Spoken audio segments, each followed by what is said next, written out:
Assalamualaikum warahmatullahi wabarakatuh. Alhamdulillahi rabbil alamin. Wassalatu wassalamu ala ashrafil anbiya wal mursalin wa ala alihi wa ashabihi ajma'in, amma ba'd. Saudara-saudaraku yang dirahmati Allah, sejenak mari kita bermuhasabah bagaimana yang dianjurkan oleh Rasulullah dan para sahabat. Hasibu anfusakum qabla an tuhassabu wazinuha qabla an tuzanu. Senantiasalah kalian melakukan muhasabah, mawas diri, sebelum kalian menghadapi hari hisab. Dan senantiasalah kalian menimbang-nimbang amal-amal kalian sebelum kalian hadir di hari penimbangan amal, yaitu Yaumul Mizan. Nah, dalam muhasabah singkat ini, sekarang mari kita bertanya, sejauh kita menjadi orang muslim ini, apakah kita sudah bisa menikmati yang namanya manisnya berislam? Jadi memang ada manisnya beriman, tapi juga ada manisnya berislam. Nah, yang akan kita sampaikan manisnya berislam. Barangkali tidak sedikit ya, orang yang sudah semenjak lama menjadi orang Islam, barangkali semakin dari sejak lahir ya dia Islam. Tapi kok perasaan tidak menemukan ya nikmatnya menjadi orang Islam itu. Malah seolah-olah dia merasakan jadi beban berislam ini. Ada beban berat yang dia rasakan. Ada perintah sholat, merasa terbebani dengan perintah sholat. Terbebani dengan puasa Ramadan, terbebani dengan sedekah, zakat, infak, apalagi dengan haji, terbebani sekali. Bahkan hanya sekedar datang ke masjid, sholat berjamaah itu pun juga berat. Sehingga Islam yang dia peluk tidak menghadirkan kenyamanan dalam diri kita. Nah, ini yang perlu kita bertanya, kenapa terjadi kita memeluk ajaran Islam tetapi kita tidak menemukan manisnya berislam. Saudara-saudara sekalian, barangkali ada 5 hal yang harus kita tanyakan dalam diri kita. Jadi ketika kita ingin menikmati khulwatul Islam, manisnya berislam, pertama-tama tentunya kita harus mengimani Islam sepenuh hati. Tidak boleh kita ragu sedikit pun. Bagaimana Allah sudah memilih kita menjadi orang Islam. Innad dina indallahil Islam. Sesungguhnya agama yang di sisi Allah ya Islam ini. Gak mungkin pilihan Allah ini salah. Dan kita termasuk orang-orang yang beruntung yang dipilih Allah SWT untuk bisa memeluk Islam ini. Maka yakini, tidak mungkin seseorang bisa menemukan manisnya iman ketika dia ragu-ragu terhadap agama yang dia peluk. Jadi, sekarang coba kita tanya ini. Kalau kita sholat masih berat, puasa Ramadan menjadi beban, sedekah infak masih menjadi beban, apalagi haji dan sebagainya menjadi sesuatu yang tidak kita sukai, itu tandanya kita belum mengimani Islam secara totalitas. Ini problem pertama. Yang kedua, setelah mengimani Islam, yang kedua harus mengilmui Islam. Sebab Islam ini tidak akan bisa memberikan pengaruh apapun terhadap diri kita kalau tidak kita kaji isinya apa. Nah kan seorang muslim harus mengilmui Islam ini dengan sungguh-sungguh. Dia harus hadir di majelis-majelis ilmu. Dia harus bertanya kepada para alim ulama yang paham tentang agama. Toh di Quran sendiri memerintahkan fas'alu ahla dzikri in kuntum la ta'lamun. Tanyakan pada ahlinya. Jika engkau tidak mengetahui tentang sesuatu.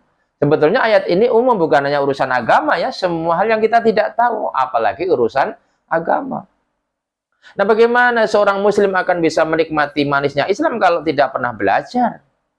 Ada majelis ilmu dia singkiri, ada pengajian dia tidak suka, dengar nasihat dia tidak suka, gersanglah hidup kita. Ya, makanya menuntut ilmu, belajar itu hal yang niscaya. Sebagai syarat untuk bagaimana kita mulai bisa merasakan manisnya berislam. Sampai-sampai saudaraku yang dirahmati Allah. Kita diingatkan di dalam kehidupan ini. Bismillahirrahmanirrahim. Wala taqfu ma laisa laka bihi ilmun. Innas sam'a wal basara wal fuada kullu ulaika kana anhu mas'ula. Kamu jangan melakukan sesuatu yang kamu tidak tahu tentang ilmunya. Pendengaranmu, penglihatanmu, hatimu, semua akan ditanya kelak di hadapan Allah Subhanahu wa taala. Maka belajar adalah jawaban untuk memulai bisa menikmati manisnya Islam. Yang ketiga, setelah mengimani, mengilmui, mengamalkan. Jadi kita ini nggak mungkin akan bisa menikmati Islam ini sebagai sesuatu yang indah, yang manis kalau tidak diamalkan.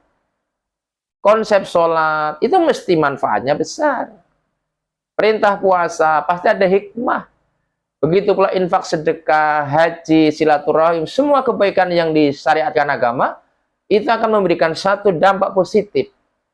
Tapi bukan hanya dalam batasan teori, bukan hanya dalam diskusi-diskusi. Dia harus ditasyarufkan, dia harus dipraktekkan, dia harus dibuktikan dalam kehidupan kita. Baru nikmat Islam ini.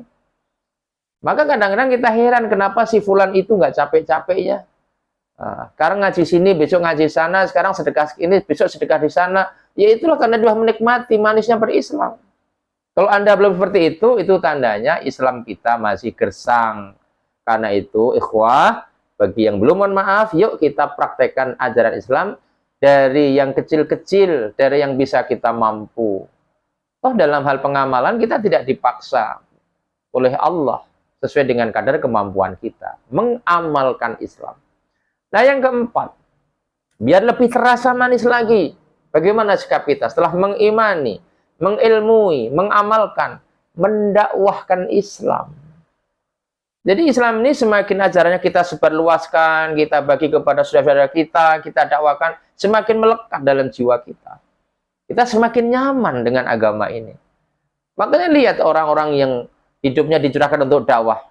Menurut kita aneh, tapi bagi mereka nggak aneh, wong mereka menikmati tentang Islam ini kok. Apalagi memang dakwah itu perintah dari Allah dan Rasulullah Shallallahu Alaihi Wasallam.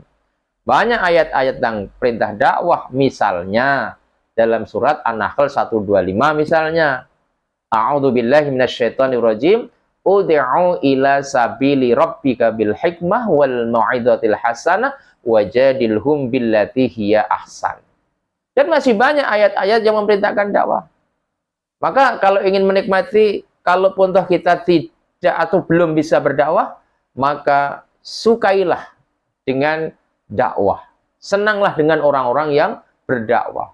Masuklah ke dalam kelompok orang-orang yang berdakwah. Anda insya Allah akan mendapatkan manisnya berislam. Nah yang terakhir, untuk mendapatkan manisnya berislam, setelah mengimani, mengilmui, mengamalkan, mendakwahkan, nah ini yang super berat, sabar di dalam menjaga keislaman kita. Kuncinya di sabar. Kita kalau nggak memiliki sifat yang terakhir ini, bubar semua. Ya, misalnya bagaimana? Menjaga iman itu juga perlu sabar. Banyak kok contohnya orang-orang yang sebelumnya Islamnya bagus, tapi karena nggak sabar, diuji sakit, diuji kurang, nggak sabar, nah dia murtad. Dia harus sabar mengilmu Islam, belajar terus sabar. Sekarang ini paling enak, belajar itu fasilitasnya mudah, kita punya fasilitas kendaraan, cuma karena nggak sabar, gitu. Kemudian juga sabar dalam mengamalkan Islam. Walaupun bagaimana sibuknya kita, sabar. Waktu kerja, waktu ibadah. Begitu pula di dalam mendakwahkan. Apalagi mendakwahkan, ini lebih-lebih dituntut kesabaran. Saudaraku, demikianlah muhasabah singkat yang bisa kita sampaikan. Mudah-mudahan Allah Subhanahu wa Ta'ala menolong kita untuk bisa menjadi hamba-hambanya yang bisa merenggut manisnya berislam. Mudah-mudahan bermanfaat. Billahi taufiq wal hidayah. Nasrun minallah wa fadhun qarib. Wa basyiril mu'minin. Wassalamualaikum warahmatullahi wabarakatuh.